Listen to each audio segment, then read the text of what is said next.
It was all red, you know, it's a 79 XL 250X.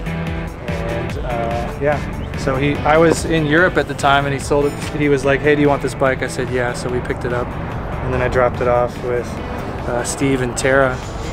And yeah, we kind of talked through the things we wanted to do to it. Wanted to take it down to just bare metal and just make it kind of mean but nice at the same time, or mean and small.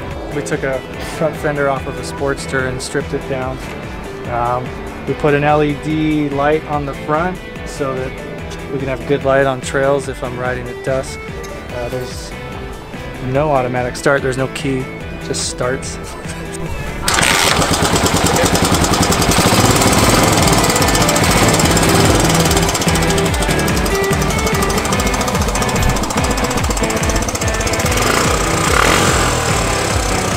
Put a rack on the back so that we can put, you know, just right out into the desert.